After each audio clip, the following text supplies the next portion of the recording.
Dulur-dulur, assalamualaikum warahmatullahi wabarakatuh. Selamat sore semuanya.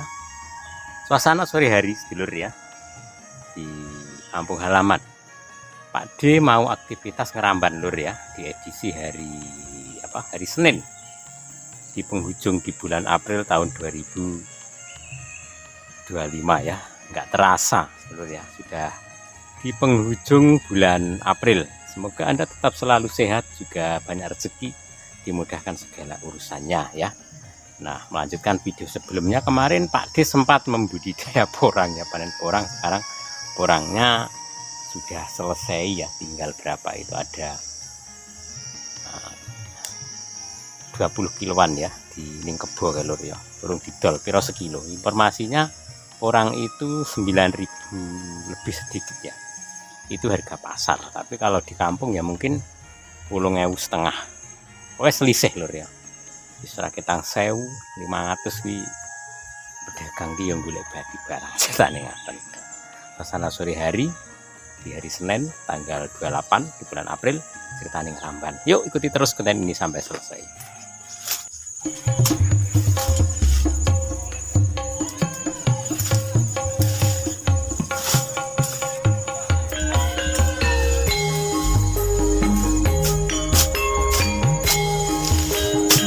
Ngersakaken bojo loro monggo.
Sambal atau sambur monggo. Ora kurang kanggo kuwat padulinan.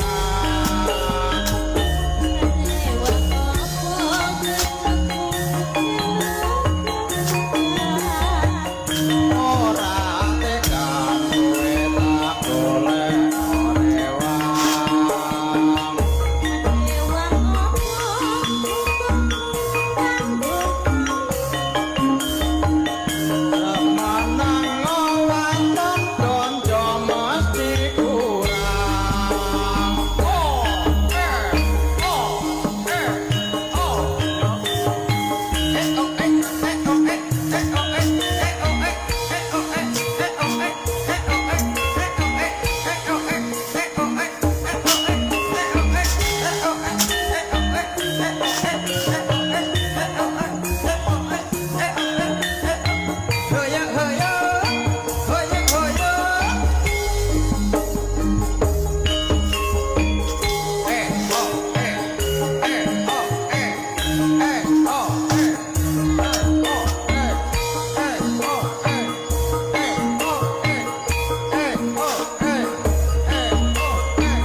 cak menang ngawaton blonjo mati kurang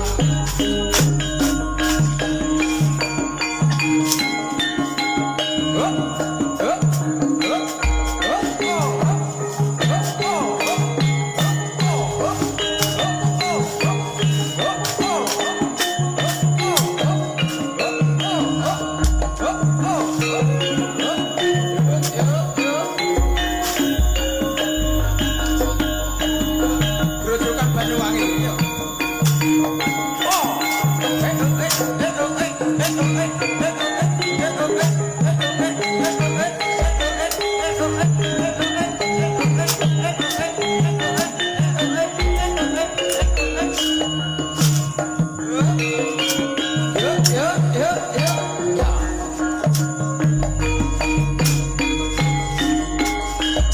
Rujukan Banyuwangi Rina wangi ning tau tapi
Matur sembah nuwun.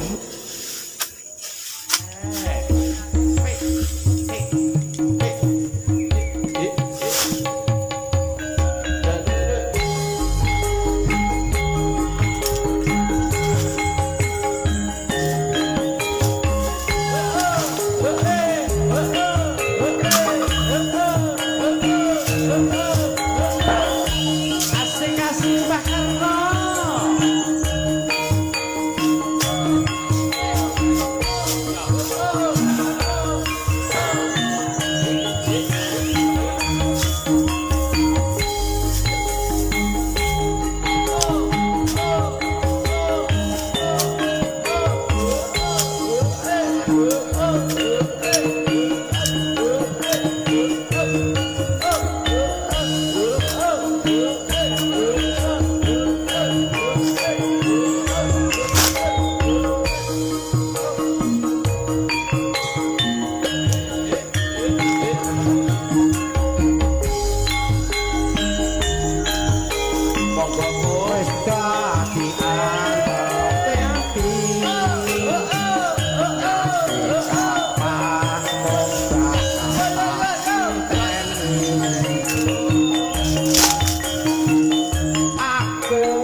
Oleh. Ini rumah. Sawah.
grojogan ati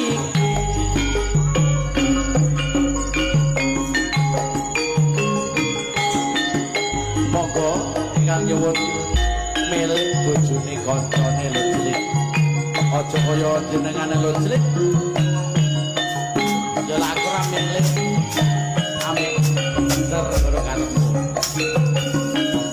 Mas Bakri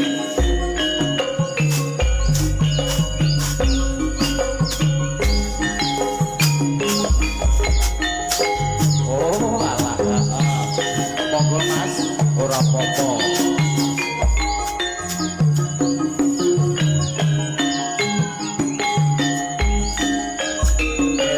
bojone kancane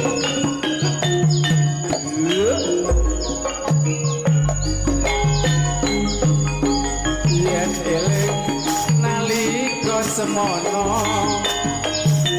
kowe teko arep ngomong apa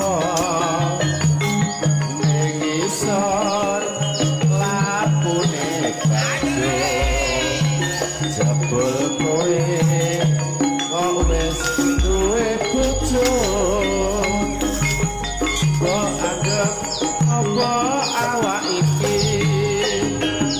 ngati kowe wani ngucap janji kaget tenan atiku iki jebul kowe durung rapi resmi tresno kok bojone wong yen weruh aku mung bisa ngemblong sing kajaluk waktu kanggo aku ajan sedilo bisa nambani kangenku kembang mati arep gandane ati iki mung mikir kowe wani sumpah tresnaku iki suci mugi Gusti tansah ijabahi esno kok bojone wong yen weruh aku mung bisa domdom sing kajaluk waktu kanggo aku ajan sedilo bisa nambani kangenku kembang mati karo gandane ati iki mikir kowe wani sumpah tresnaku iki suci mugi Gusti tansah ijabahi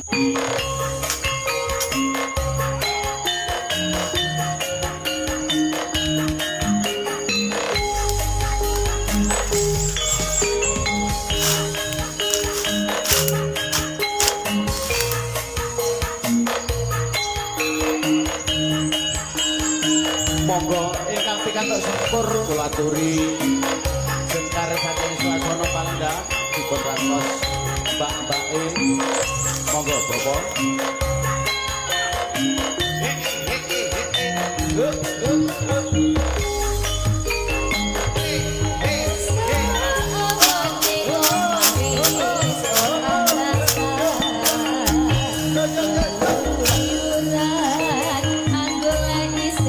ayo Pak Yati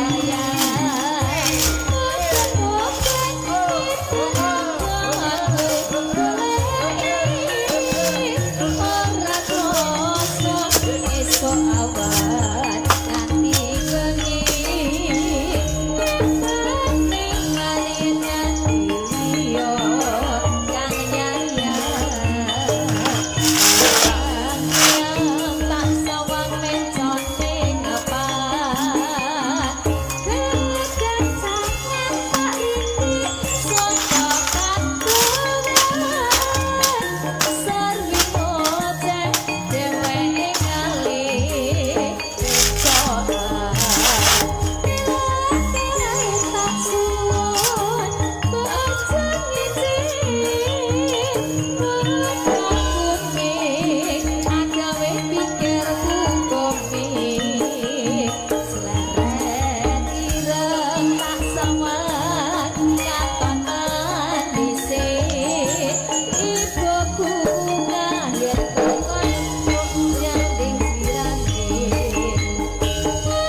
Terima kasih sedulurku ya, Anda sudah menonton dalam konten ini. Di sini Pak D mengajak bercerita tentang kehidupan di kampung, aktivitas sore hari ya, makani wedhus ya, ramban makani wedhus. Itu sudah dimakan dengan lahapnya karena seharian tidak dikasih makan ya. Kambingnya cuma 4 ekor.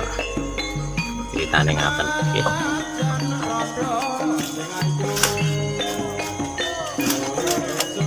Nah, sekali lagi terima kasih Pak diucapkan. Nah, apabila Pak Di salah konten, salah video, kurang pas terhadap para penonton ya, pokoknya kagem panjenengan semua di sini Pak Di mohon maaf yang sebesar-besarnya. Dan akhirnya, assalamualaikum warahmatullahi wabarakatuh.